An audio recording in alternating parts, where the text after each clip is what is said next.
She wiped champagne glasses at 2 a.m., while billionaires made deals above her head. To them, she was just a maid, invisible, disposable. But when the oil tycoon spoke in an ancient tribal language testing the room, she answered, fluently, perfectly. What they didn't know, Elena Martinez was a former CIA linguist, hiding in plain sight, and the man testing her was the handler from the op that killed her brother. This is the story of a woman who turned her greatest shame into unstoppable power. Stay with me. Welcome to Grateful Stories, where tales of compassion and kindness are told. Let's uncover what really happened. Elena Martinez moved like a shadow through the 11th floor of the Meridian Grand, Las Vegas's most luxurious casino hotel. Midnight had long passed, but the hallways still glowed under gold-trimmed chandeliers. She adjusted her housekeeping cart with one hand and knocked gently on the double doors of Suite 1123. No answer. She slid her master key card in with practiced silence and entered. The room smelled like vanilla bourbon and anxiety-leftover perfume, and something tense in the air. Elena didn't pause. She moved from the hallway to the bathroom, checking towels, refolding robes. Her hands worked from memory, efficient, smooth. She didn't need to think. That was the point. Her name tag read Elena M., housekeeping, night shift. Her uniform was plain, her posture straight, her presence forgettable by design. 31 years old, and nobody in this hotel suspected that the maid wiping champagne glasses at 2 a.m. once stood in NATO command briefings, or that the woman sweeping rose petals from silk sheets had once translated nuclear de-escalation terms in 7 languages, under gunpoint. Nobody but her. And Miguel. The elevator dinged down the hall. She heard the bellhop's steps before he appeared. Miguel, barely 19, always carried a warm grin and oversized ambition. He didn't belong here either, but he hadn't learned to hide it. Miss Elena, he whispered, peeking in. Mrs. Henderson's doing rounds early tonight. Elena gave a slight nod, already replacing the minibar water she didn't touch.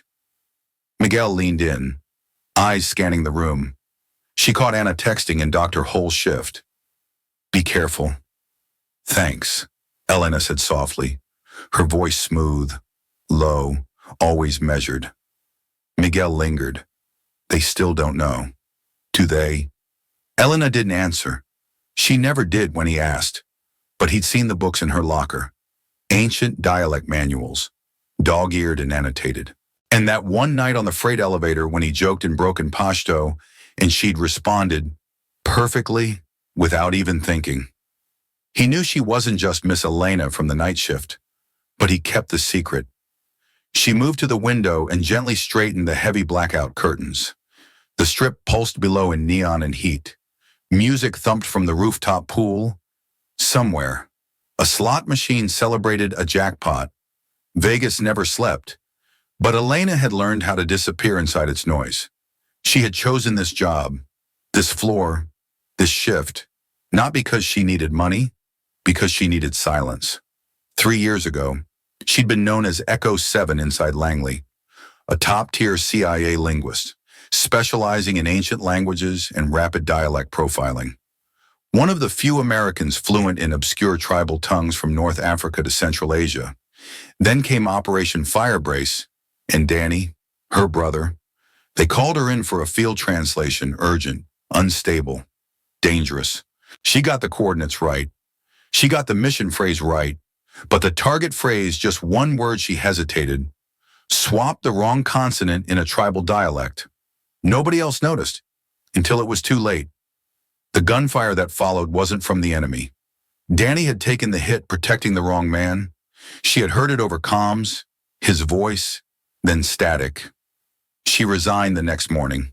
No fanfare, no explanation, just silence. She never told her parents why she quit. They thought it was burnout. She let them think so. She sold the D.C. condo, changed her number, and moved west. Las Vegas offered her the anonymity Langley never could. The Meridian Grand offered her control-polished routine, locked doors, and predictable distance. It wasn't peace, but it was close enough. Elena, the hiss snapped her back. Mrs. Henderson stood in the hallway, arms crossed, clipboard in hand, late 50s, pinched lips, and perfume that arrived 10 seconds before she did. A former front desk clerk promoted for knowing when to smile at the right guest and when to punish the wrong staff. "You've been in this suite 10 minutes too long," she said, voice sharp as her heels. "Unless you're scrubbing the floor with your teeth, I suggest you move on." Elena didn't flinch. She simply nodded, placed her cloth back on the cart, and pushed past without a word.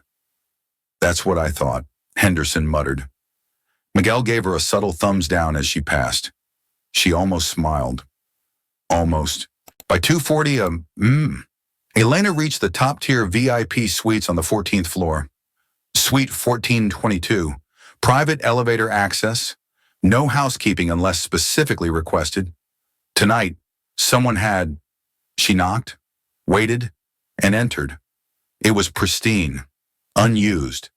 Still, she moved through it like ritual. Dust didn't wait. Neither did judgment. As she wiped down the glass coffee table, her ears caught a faint sound, a voice from the bedroom. Phone call on speaker.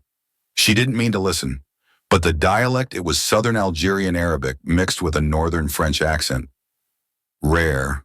Specific. "El cuerpo está enterrado," the voice said. "Spanish now, but the package is still missing. They want it moved before morning." Then a pause. A switch to Dari.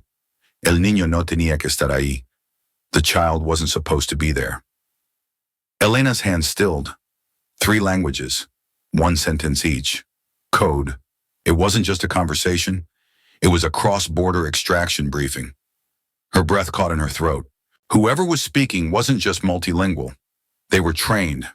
This wasn't a tourist or a guest with a complicated background. This was field-level operative speak. And whoever they were talking about was gone. Dead. Or worse. Her fingers hovered above her cleaning rag. Instinct told her to memorize every word. Report.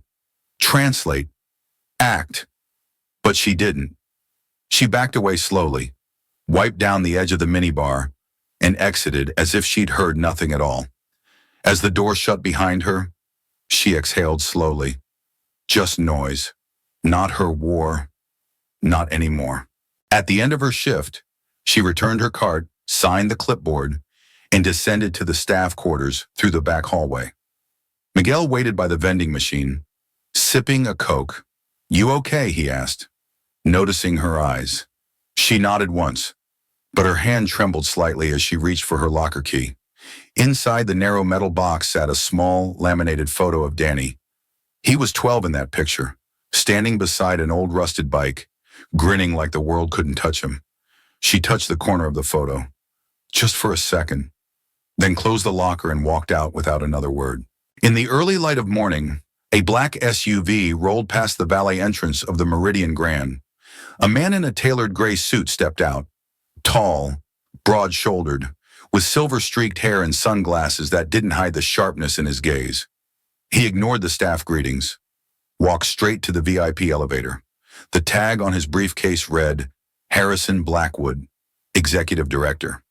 Nobody noticed the small embroidered symbol on the corner of his suit cuff, but Elena would, tomorrow, and everything she thought she had buried would come clawing back. By 3 p.m. the next day, the air in the Meridian Grand crackled with urgency. Bellhops moved faster. Concierge phones never stopped ringing. The guest services manager was seen sprinting, which hadn't happened since Elton John checked in unannounced 3 years ago. Something big was coming. Correction, someone big. Harrison Blackwood, Texas oil magnate, political financier, private jet with a hawk logo stitched into the headrests. The kind of man who didn't just rent penthouses, he bought silence. He was checking in for a closed-door business summit, hosted under the vague label of strategic asset alignment. But whispers traveled. An arms broker from South Africa had landed an hour earlier. A retired NATO commander was on the guest list. A Russian tech consultant had been spotted at the rooftop bar. This wasn't about business synergy. Something darker was unfolding, and the meridian was the stage. Elena was on the 12th floor, polishing brass handles when the emergency text came through her work phone. All non-essential staff shift protocols updated. Stay off VIP floors 13 or 15. No hallway presence during executive arrivals. In other words, stay invisible. She returned the phone to her apron pocket without reaction. Orders were orders, especially when they aligned with her preference. Don't be seen. Don't be heard. Don't get involved. But she already felt the shift in atmosphere. Staff who usually joked at the service desk now whispered. Security wore tighter earpieces. Even Mrs. Henderson looked rattled as she barked orders in the staff lounge. Elena, she snapped, catching her outside the elevator. VIP suites are hands off today. I don't care if the ceiling collapses, nobody steps foot up there unless summoned. Elena nodded once, silent as always. But Miguel wasn't as quiet.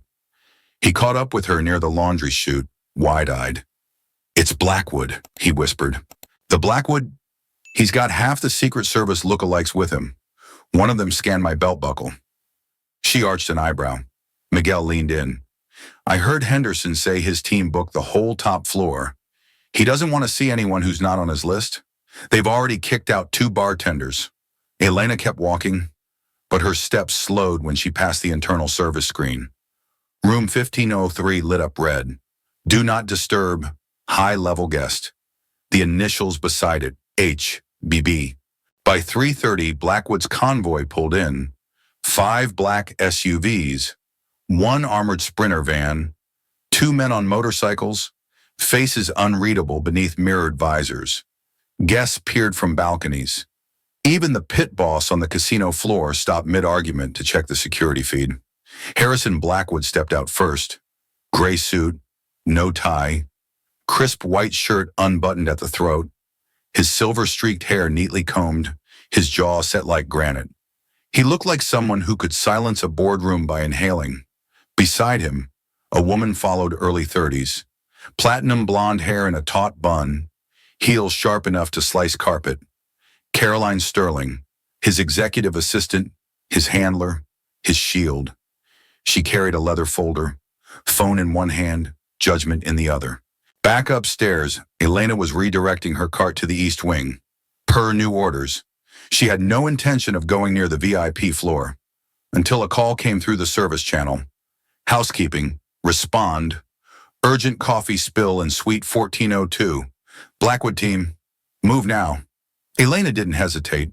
Others might stall. She simply adjusted course and tapped her ID badge at the express staff elevator.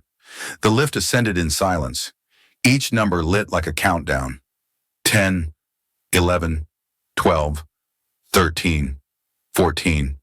She stepped out, alone. The hallway was quiet, too quiet, the kind of silence that made your skin itch. She approached suite 1402. The door was open. Inside, 2 men in tactical polos stood by the window, speaking softly. The coffee spill turned out to be minor, barely a few drops on the edge of a credenza. Still, she went through the motions. Rag, cleaner, absorb, wipe. One of the men glanced at her and muttered a phrase. It sounded harmless, but Elena's spine stiffened. He'd spoken in Lakota, a tribal dialect from the northern plains, almost extinct, not something you throw out casually unless you're testing. She'd heard it before, 3 years ago, in the canyons of Arizona, under the guidance of a Navajo elder named Maria Begay. It had saved her then, and now she didn't respond. She shouldn't, but her body betrayed her. A single motion, too fluid. Her hand paused mid-wipe, just long enough. One of the men noticed. The man who'd spoken turned toward her fully now. What did you say? He asked.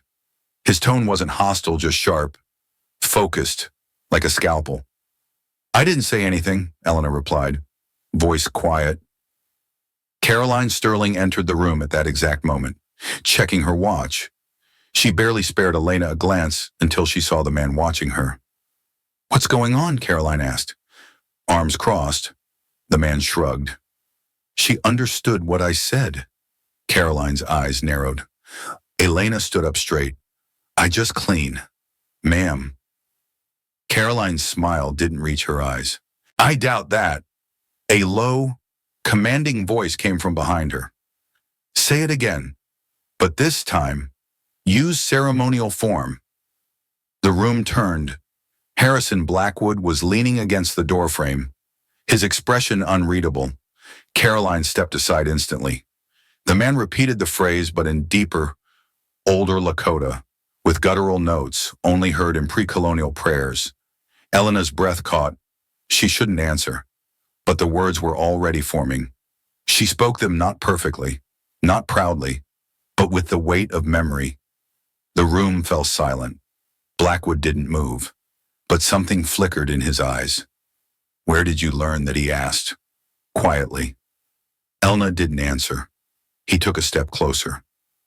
That dialect hasn't been taught outside the Pine Ridge Reservation in over 20 years. In ceremonial form. That's not even published. I lived in Navajo country, she said carefully. For a while, Blackwood tilted his head. So did I, Caroline scoffed. This is absurd. She's housekeeping. But Blackwood ignored her. Elena Martinez, right, he said. She froze. He shouldn't know her name. Not unless I make it a habit to know everyone in the building, he added. Especially the ones pretending not to exist. Elena swallowed. I don't pretend. I just don't belong. Caroline moved forward. Do you want me to call management? But before she could touch her radio, Blackwood raised a hand. Say this, he said. Then, slowly, in perfect ancient Navajo, he delivered a full sentence. The air thickened. This wasn't a test of language. It was a gate. No one, not even those in the Navajo Nation, used this dialect outside sacred spaces. Only tribal elders. Only those trusted to carry the old knowledge. Elena's hands trembled. Every part of her told her to walk away. But then she heard Danny's voice in her head. Just a whisper. Don't hide now.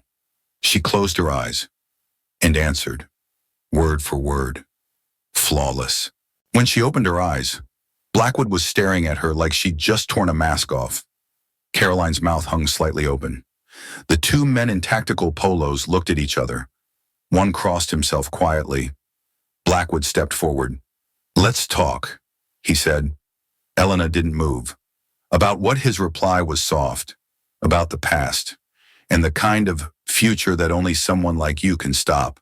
And for the first time in 3 years, Elena Martinez didn't know whether to run or to finally step back into the storm. The room hadn't moved in over 30 seconds. Not a breath. Not a twitch. Elena stood still in the center of Suite 1402, the ancient Navajo ceremonial phrase still echoing softly in the silence she'd left behind. Her voice, steady and full, hung in the air like incense smoke, unwelcome but undeniable. Caroline Sterling looked as if she'd just swallowed glass. One of Blackwood's security men rubbed the back of his neck, muttering under his breath. Only Blackwood spoke again. Unreal, he said, and flawless. He circled around the coffee table, slow and deliberate, eyes on Elena the way a field commander studies terrain. You didn't just learn that, he added. You carried it. Elena said nothing. Her hands were clasped behind her back, fingers pressing into the palms so hard she left crescent moons in her skin. Later that evening, she was summoned, not with threats, not through her manager, just a folded card slipped into her locker. Room 1501, 11:15 p.m. No uniform. She thought about ignoring it. Then she thought about Danny. She showed up in civilian clothes, gray blouse, black jeans, hair down. Her badge and rags stayed behind. Inside the suite, Blackwood stood by the window, his back to her, a half-finished glass of scotch in one hand. The city glowed outside, but the room itself felt darker than it should have. Thanks for coming, he said, not turning around. I haven't agreed to anything, she replied. He smiled faintly. But you're here. That counts. He began with questions. Where did you learn ceremonial Navajo? Why did you leave the agency? What happened in Yemen? Elena didn't answer most of them. But then he shifted. He walked to a credenza, opened a drawer, and placed a small audio recorder on the table. She knew the model. Agency issue. Secure. Encrypted. Old school but effective. He hit play. A voice came through. Male. Smooth. Clipped vowels. Confident. But it was the tone that made her knees weaken. She sat down before she even realized she was moving. The voice was giving location updates, tactical jargon wrapped in cultural code, standard CIA insertion patterns. It was a recording from the operation where Danny had died. And the voice, "That's you," she whispered. Blackwood nodded slowly. "I was the handler." Elena's throat tightened. "You knew him?" she asked. "I managed the comms during Firebrace," he said. "It wasn't your fault." She didn't want to believe him. She didn't want to need this. But something cracked, a truth too long buried. "You told me the phrase meant approach friendly," she said bitterly. "It didn't." "No," he admitted. "It meant observe only." "That wasn't your translation error." Elena's jaw clenched. Her chest burned. "All these years," she whispered. "I know," Blackwood said. "That's why I wanted you, because I owe you the truth." They talked for over an hour. He told her about an arms trafficking network operating through legitimate business fronts, using diplomatic cover. Someone inside Langley had been feeding intel to the highest bidder. Firebrace had been a cover for a black market pickup. Danny had intercepted something, then been eliminated to silence it. Elena listened, one hand gripping the armrest. "Why come to me now?" she asked. "Because we finally got a leak," Blackwood said. "A whistleblower in Vegas. But he only speaks an old form of Navajo, the ceremonial dialect. You're the only one who can get it right." The next morning, Elena tried to go back to routine, back to polishing brass and folding towels. But it didn't feel like routine anymore. "Mrs. Henderson caught her in the hallway and narrowed her eyes. "So," she said, dragging the word, "you think rubbing shoulders with the rich gives you some new rank?" "I don't know what you mean," Elena replied. Henderson scoffed. "Don't play coy. You were seen leaving the executive suite. No uniform, no clearance. You're lucky I don't fire you." Elena just walked away. Caroline Sterling made it worse. That afternoon, Elena was sent to restock the staff closet on 15. When she got there, Caroline was already waiting, arms crossed. "I don't know what game you're playing," Caroline said, voice like ice. "But you're nothing special." "I didn't say I was," Elena answered. "Then stop pretending," Caroline snapped. "You think a few tribal words make you an asset? I've worked for men like Blackwood for 10 years. Women like you don't last." Elena didn't respond. She turned and left, her jaw tight. But Caroline wasn't done.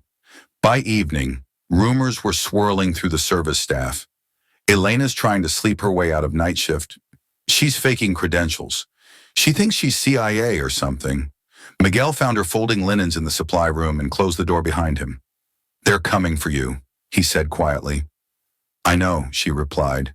"You have to be careful." "I am." He paused. "No. I mean with yourself." She looked up. Miguel held her gaze. "Some doors once open, they don't close. Not the same way."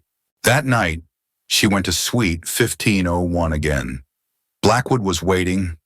This time, he looked tired, older. "There's a summit in 3 days," he said. "I'll be there. So will the leak.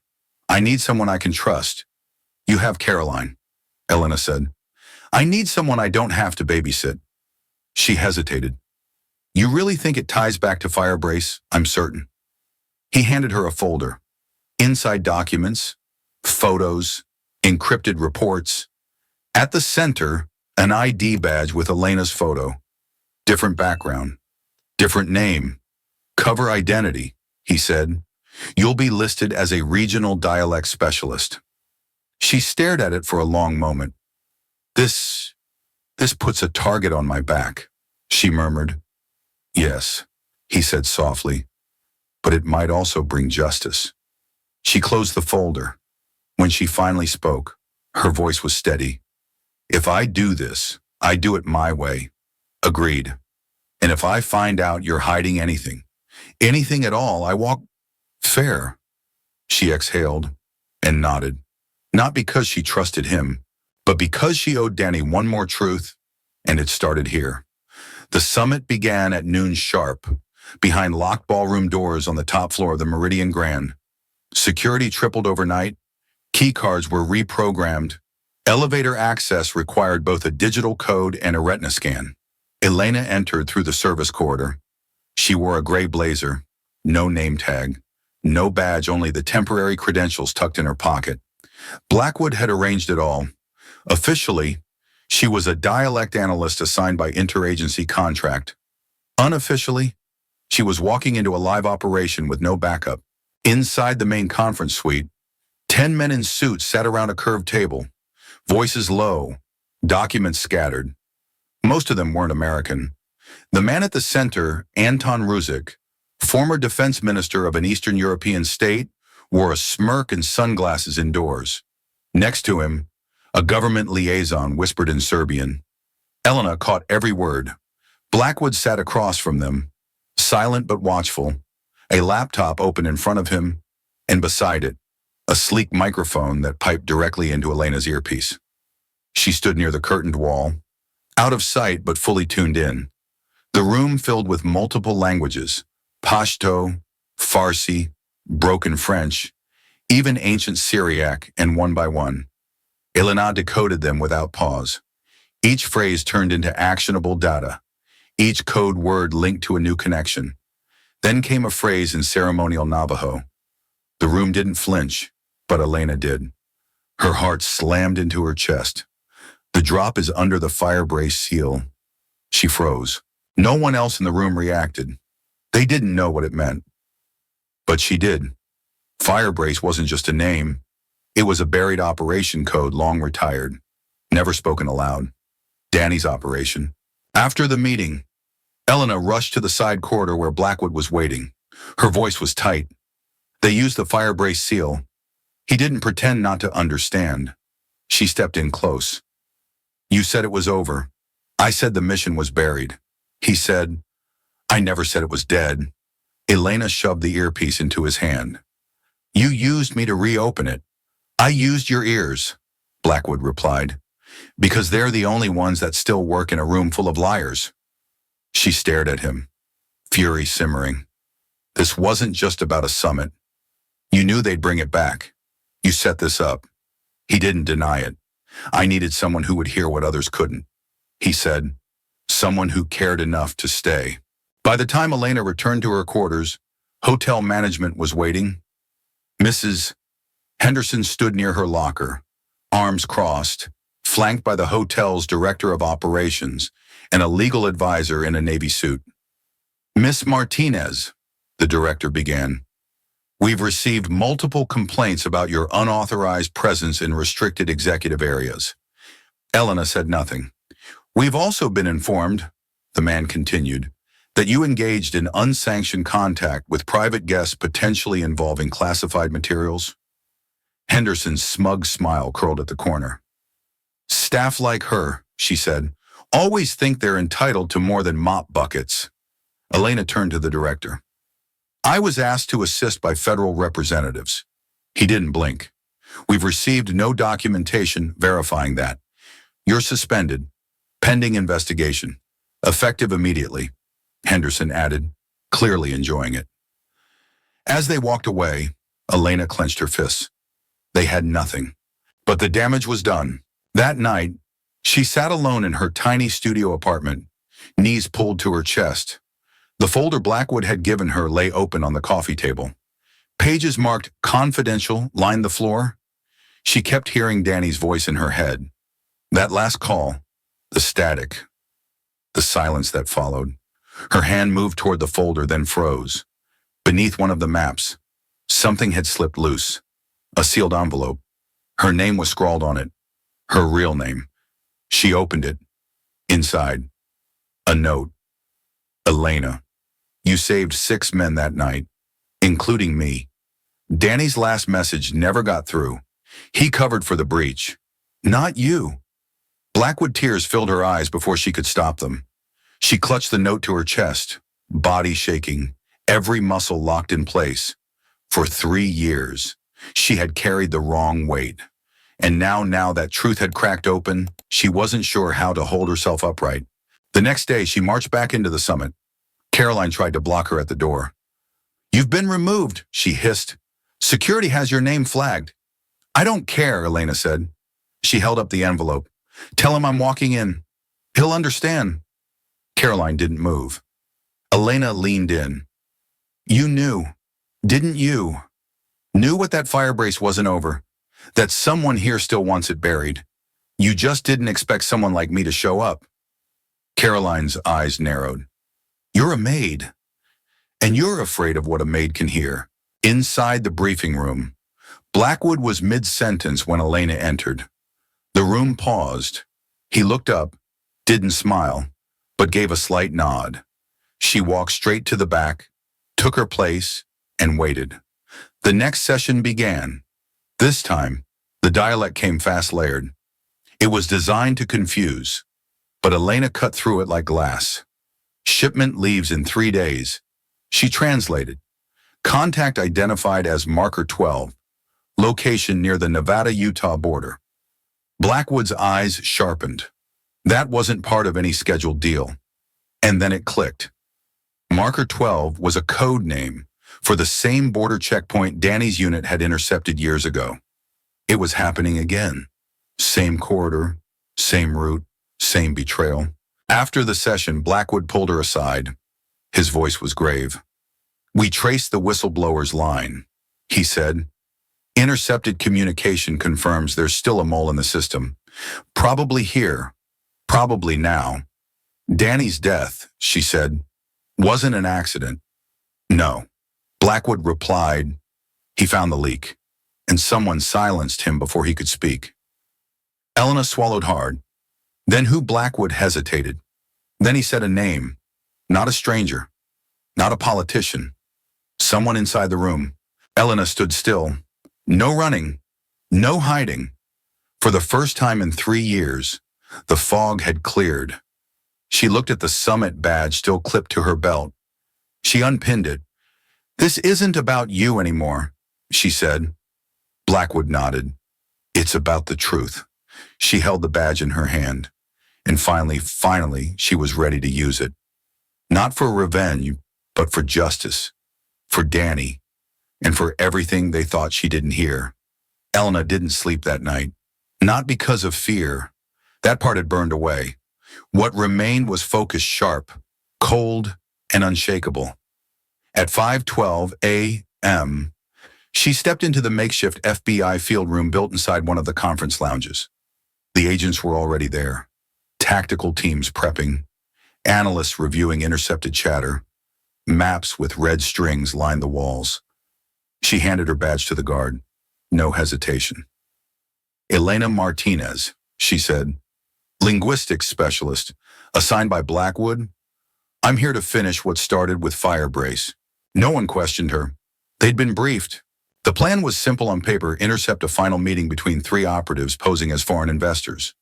The exchange would include encrypted documents and access keys tied to U.S. military supply routes.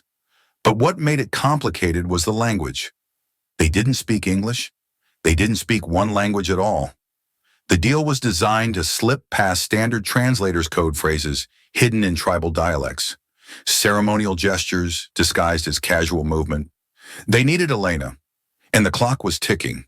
Just before noon, she slipped on a small transmitter under her blazer and entered the designated room at the rooftop restaurant, pretending to be a neutral interpreter hired by hospitality security. The traitor would be watching her. She just didn't know who it was yet. 3 men entered. One wore a white suit and leather gloves. Another had a chipped tooth and a Czech accent. The third, bald, unreadable, never spoke, only nodded. Elena positioned herself beside the host table, hands folded. Then, from the far corner of the room, another figure arrived. Caroline Sterling, hair flawless, clipboard in hand, smile rehearsed. She took a seat like she belonged there. Elena blinked but didn't react. She let the recording device capture everything. 15 minutes into the conversation, it started. White Suit leaned in and muttered a phrase in Quechua, an indigenous dialect from the Andes. It was a test. Elena translated it without blinking. Chipped Tooth responded in Yoruba, layered with tonal shifts meant to confuse meaning. Elena caught the code phrase "the shipment travels by shadow, not road." Then came the trigger. Caroline leaned back and spoke in rapid ceremonial Lakota, her tone flawless. Elena's heart dropped, but her voice stayed even. She translated it in real time, every syllable feeding directly to the FBI command center downstairs. She didn't flinch when agents burst through the fire doors seconds later. Didn't move when Caroline tried to stand only to find a Glock aimed at her chest. Didn't even blink when Chipped Tooth flipped the table and tried to run. He made it 5 steps, then a tackle, and it was over. 3 hours later, Elena sat in an empty hallway outside the interrogation rooms. Blackwood appeared, jacket off, sleeves rolled. He didn't smile, but his voice was calm. "You did it." She nodded once, eyes distant. "Caroline," she asked. "In custody," he said. She'd been feeding intel through layered proxies for almost 2 years. "You exposed her anchor point. We got the network." Elena let out a slow breath. Blackwood handed her an envelope. Inside, a letter of appointment from the FBI Linguistics Division. Top clearance, full federal badge pending. He watched her face. "It's yours, if you want it." She looked down at the seal, the weight of what it meant. Then she shook her head. "Only if I choose where I go." Blackwood raised an eyebrow. "Meaning I want to work with at-risk communities," she said. "Kids like Danny, refugees, native schools, anywhere language is being lost or used as a weapon." Blackwood studied her a long moment, then nodded. "Done." 2 weeks later, Miguel found a sealed envelope in his locker. Inside, a scholarship letter, full ride, translation and international policy, a note written in clean script. "You hear, people. Miguel, keep listening. E.M." He never told anyone, but he kept that note folded in his wallet for the next 10 years. Mrs. Henderson was escorted out quietly one Monday morning. Multiple staff complaints had been reviewed. Elena hadn't reported her. She didn't have to. The truth had already done the work. 6 months passed. In a quiet wing of the FBI's regional training facility in Arizona, Elena stood before a class of 6 new linguists. Young faces, nervous hands.